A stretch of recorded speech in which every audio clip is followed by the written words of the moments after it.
Қыздар, енді көбіңізге ең қызық жері басталады. Товарды таңдап үйренеміз.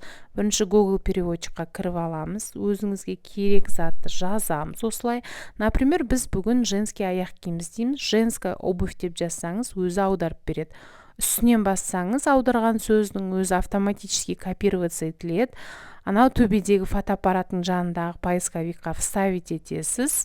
Одан кейін сізге тауып керек затыңызды осылай тауып береді. Қараңыздар, неше түрлі женский аяқ киімдер шығады. Арзаны, қымбаты, неғұрлым қымбат болған сайын, значит сапасы жақсы, оригинал деген сөз. Барлығын осылай айналдырып қарап шығасыздар. Ал егерде сізге конкретный бір аяқ киім керек болса, женская зимняя обувь, женская летняя обувь деп жазсаңыздар да болады переводчикта. Осылай ұнаған тауып аласыздар. Например, на шлепанцы маған ұнады дерлік. Ішіне кіремін, бағасын көремін, 48 юань тұрады екен. Анау 1000 плюс деп жазылып тұр ғой, ол қанша адам заказ бергені. Неғұрлым көп адам заказ берсе, соғұрлым зат сапалы, продавец надежный деген сөз. Астына сәл түссеңіз 300 плюс деп жазылып тұр ғой, ол адамдардың отзывтары. Қанша адам алған, сонша отзыв қалдырған.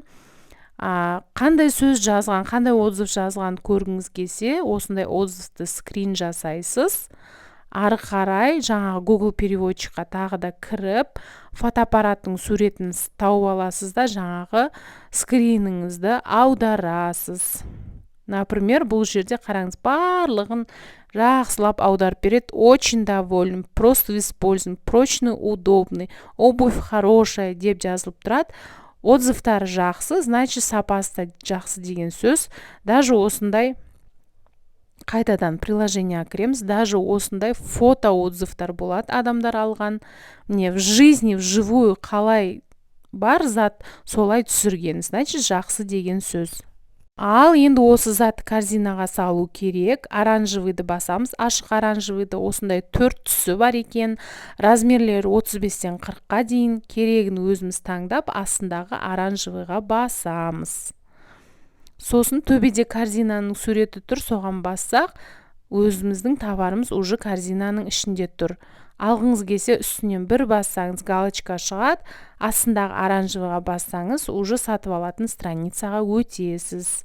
Ал енді бізге осы товардың қанша салмағы қандай екен білу керек. Астындағы сообщенияға басатын болсаңыз, осылай продавецпен общенияға кіресіз уже. Русский дегенді таңдап, переводта «Привет, сколько килограмм» деп жазасыз.